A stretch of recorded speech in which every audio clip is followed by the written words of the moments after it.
هي مستمرة، مش هتقتصر على عام 2014 او عام 2013 وعام 2014، لا ده هي مستمرة لحد 2017. الخطة العاجلة موجودة، اتحطت الخطة واحنا حطينا عشان تبقوا عارفين اولويات: المية، الصرف الصحي، الحاجات دي كلها، الرصف، الانارة، كله موجود.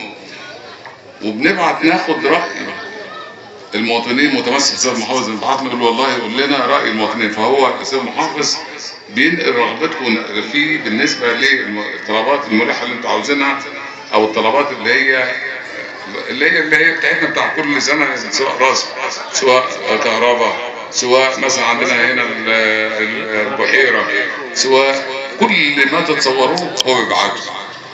فاحنا بنعمل كده.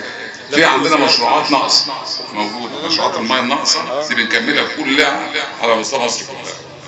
الصرف الصحي اللي ناقص يعني بتلاقي مثلا فاضل فيه نسبه 10-15%، فكلها بتتكمل. في نازل على موقع وزاره التخطيط لحد 2017 كل المشروعات اللي هتعمل في مصر بالتوقيت الزمني بفلوسها، يعني فلوسها موجوده ودي هتطبق، لان مش هنقدر نعمل كل مشروع في سنه واحده. عشان انتوا عارفين برضك، يقول لك اشمعنى انتوا ما عملتوش كذا؟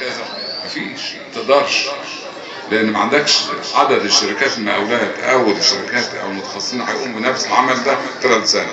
فهي متقسمه، يعني الفلوس موجوده.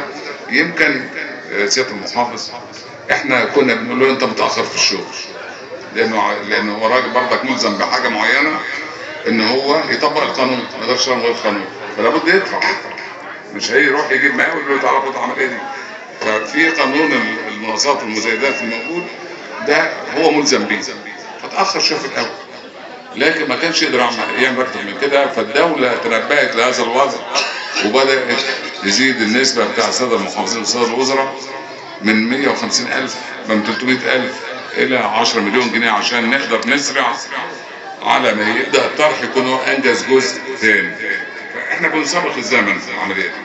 فانتوا كل طلباتكم مجابه. انا بالنسبه طبعا هنا بالنسبه للعشوائيات، الطرق اللي هي مرصوفه ان شاء الله انا همولها اول باول مع السيد المحافظ، بشرط ان احنا نبقى شغالين معاكم فيها ونساهم فيها. وانا بشكر معالي الوزير احمد البرعي، يمكن واخد العديد من المناطق معانا. يمكن هو واخد 10 مناطق وان شاء الله داخل برضك زيهم. واحنا بالنسبه لنا احنا دخلنا السنه دي بعدد كبير جدا من 49 منطقه عشوائيه في القاهره بس لوحدها، دول تكلفتهم حوالي 3 مليار جنيه. ودول احنا ملزمين نخلصهم خلال سنه ولا سنتين. هناخد جزء السنه دي وجزء في سنه 2015 لانها تطوير شامل. احنا هنا هنبدا معاكم برضك في الرسالة. وبعدين احنا بنقول لكم لو في مطالب في الصحه، السيده وزيره الصحه ممكن هاجي لكم بكره الصبح هنا واللي انتوا عاوزين كله هيتعمل. الصرف الصحي، وزير الاسكان هيجي الصبح هنا، اللي انتوا عاوزينه كله هيتعمل لان فلوسه موجود. حابب افهمكم واقول لكم هذا الكلام لان الفلوس بتاعته موجوده. يعني اي مشروع فلوسه موجوده، وبالتالي انتوا هتشوفوا يمكن خلال الفتره البسيطه اللي جايه دي عدد كبير جدا من محطات الميه والصرف والمشاريع الموجوده كلها والوحدات الصحيه بتفتح، لان الدوله مركزه تركيز كبير جدا. فاحنا تحت امركم. وبالنسبه لمشكله الاسمده، دي من اختصاصنا انا.